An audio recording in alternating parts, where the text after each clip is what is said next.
Bonjour ou bonsoir à tous, ici Stanley Laporal de Clés de reprise. Ce soir, je vais vous partager quelque chose de très personnel, ce que beaucoup d'entrepreneurs me demandent souvent. Stanley, si tu devais recommencer tout à zéro, qu'est-ce que tu ferais? Est-ce que tu créerais de nouveau ou est-ce que tu ferais une reprise d'entreprise? Qu'est-ce que tu referais différemment? Et sincèrement, avec l'expérience et les réussites, mais également avec les erreurs, qu'est-ce que tu ferais? Est-ce qu'il y a des choses que tu changerais? Moi aujourd'hui, et là ça va être la thématique de notre vidéo, on va parler de la reprise d'entreprise. C'est pas juste du financement, c'est pas juste du juridique, c'est pas juste un bilan ou un deal, c'est un état d'esprit. Donc, si tu veux suivre la vidéo pour voir l'état d'esprit dans la reprise d'entreprise, c'est maintenant. Merci de m'avoir fait passer cette barre symbolique des 100 abonnés. Aujourd'hui, j'ai 100 abonnés, merci à vous. Au moment où vous voyez cette vidéo, j'ai 100 abonnés. Maintenant, si je devais repartir de zéro, aujourd'hui en France, en Guadeloupe, en Martinique, en Guyane, à La Réunion, ou dans n'importe quel territoire,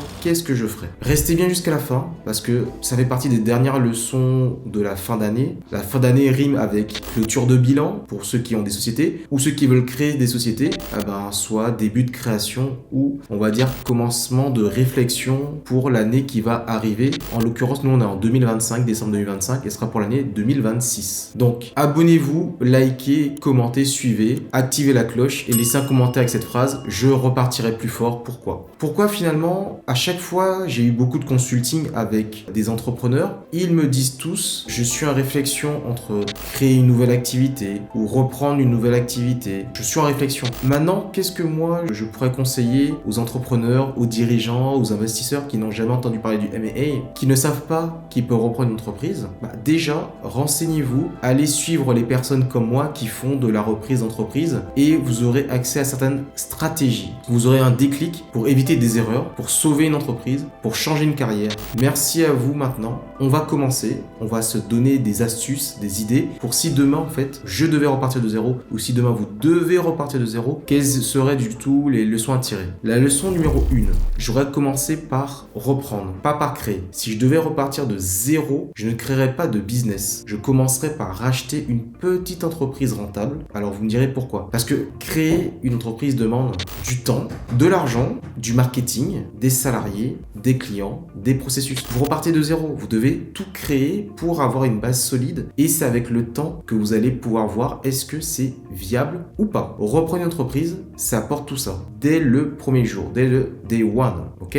Vous ne repartez pas de zéro. Vous aurez des clients, des équipes, du cash flow, une réputation, des actifs, des contrats. Donc si je devais recommencer, je chercherais une petite entreprise saine qui aurait 2 à 5 employés, un dirigeant qui est plutôt fatigué, comme ça je pourrais le reprendre dans de bonnes conditions avec lui, un business simple, un marché stable. Ce premier achat en fait serait mon socle, un socle financier, un socle opérationnel, un socle psychologique. J'aurais évité 1, 2, 3 ou peut-être 4 ans ou 5 ans de galère. Et ça je dis bien, même dans le cadre notamment des startups où on se dit Startup Nation, on y va, ça va pousser. Oui, mais on a plusieurs années de galère pour développer tout ce qui est POC ou MPV. Ok? Leçon numéro 2, j'aurais construit un réseau de dirigeants beaucoup plus tôt. Au début, je pensais que le réseau se créait naturellement, avec le temps, avec le bouche à oreille. Erreur. En fait, si vous n'allez pas dans les événements, dans les manifestations, sur internet ou en physique, les meilleurs deals ne sont jamais en annonce publique. Ce sont des conversations, des relations, des signaux faibles. Si je devais recommencer, je parlerais avec 10 dirigeants par semaine. Je construirais une base de dirigeants. Et vous verrez qu'il y a souvent plusieurs réseaux qui vous permettent de rencontrer des dirigeants. Allez rencontrer des dirigeants, allez échanger avec eux. D'accord? Je relancerai toutes ces personnes-là tous les 90 jours. Je participerai à toutes les associations pro. Je créerai un réseau stratégique. Dans les dom-toms, c'est vital. Tout le monde se connaît. Donc du coup, j'aurais beaucoup travaillé plus sur ma partie relationnelle avec les dirigeants. Voilà. Ça m'aura permis d'avoir des deals, d'avoir les infos qui circulent en privé. Il faut être au centre de la conversation, des conversations pour avoir les infos. C'est primordial. Ça, c'est leçon numéro 2. La leçon numéro 3, c'est, alors aujourd'hui, je peux le dire, j'aurais utilisé l'IA dès le premier jour. Si l'IA avait existé à l'époque, évidemment, parce que du coup, l'IA s'est développée petit à petit, je serais allé beaucoup plus vite. Parce que l'IA, en fait, c'est quoi? C'est un assistant, c'est un appui opérationnel.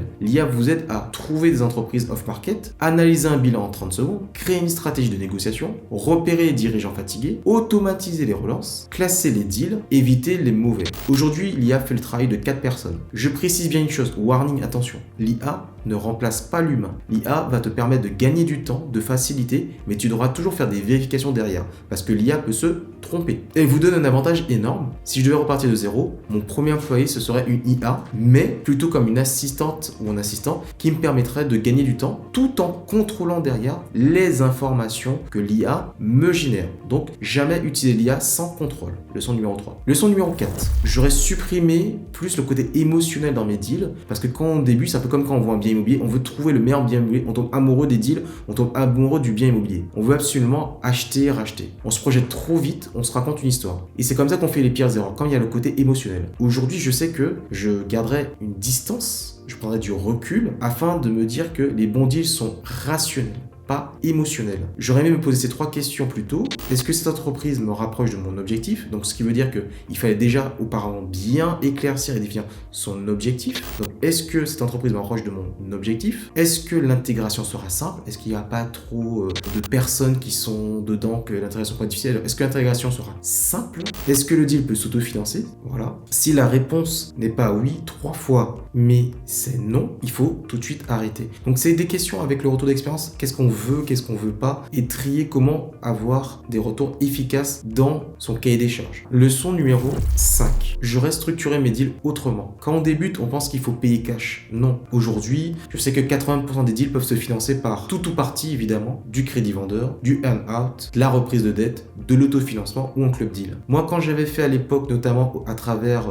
une entreprise dans l'activité bien-être, j'avais même pas négocié à l'époque vraiment de crédit vendeur, de earn-out. Donc si je devais recommencer, je ne mettrais presque jamais mon argent personnel, en tout cas très peu. Je structurerais mes deals avec le cash de l'entreprise rachetée. Cette logique, j'aurais aimé la prendre dès le début. Sauf que malheureusement, vous savez, quand on commence, on ne connaît pas tout et on fait certaines erreurs. J'aurais aussi, je pense, demandé beaucoup plus de garanties avec la GAP. Voilà. Mais bon, ceci étant dit, on est là pour apprendre de nos erreurs et ne pas les réitérer. Leçon numéro 6. J'aurais construit un écosystème, pas un business isolé. Quand j'ai commencé, je montais des business séparés. Aujourd'hui, je construis des écosystèmes. Si on commençait de zéro, je rachèterai un business principal, puis un fournisseur, puis une entreprise complémentaire, pour que ce soit un écosystème qui se permette de pouvoir être en circuit fermé et en circuit ouvert pour l'extérieur. Puis une source de lead, puis un portefeuille client. Chaque brique renforce les autres. Donc du coup, ça serait vraiment une synergie, une croissance interne puis externe. Et en mettant tout ça en place, vous devenez inarrêtable. La leçon numéro 7.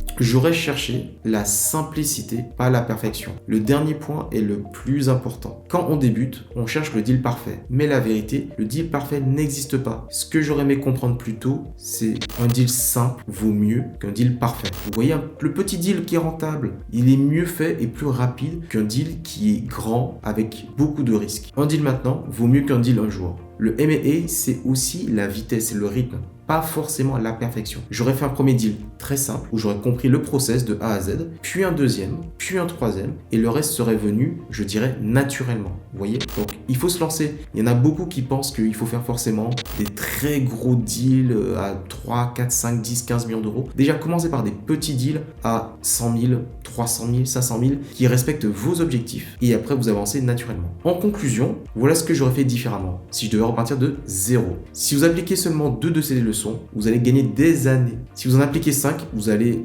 changer votre trajectoire tout simplement. Et si vous les appliquez toutes, c'est très simple, vous allez créer un empire. Donc aujourd'hui, si je repartais à zéro, je vais vous donner quelques stratégies que j'aurais mis en place. Si vous voulez aller plus loin, récupérer les informations de mes différentes vidéos, n'hésitez pas à consulter, prendre des notes. Et si vous voulez prendre un rendez-vous, n'hésitez pas à cliquer sous un lien dans mes vidéos afin de prendre rendez-vous, ou faites-moi un commentaire disant je veux prendre rendez-vous. Merci beaucoup, je vous souhaite de bonnes fin d'année. J'espère que ça sera encore une bonne vidéo utile pour vous. Surtout, dites-moi en commentaire quelle leçon vous a le plus marqué et laquelle voulez-vous que je développe dans une prochaine vidéo. Merci à vous et à très bientôt pour une nouvelle masterclass sur le M&A. À très bientôt, Stanley Laporal.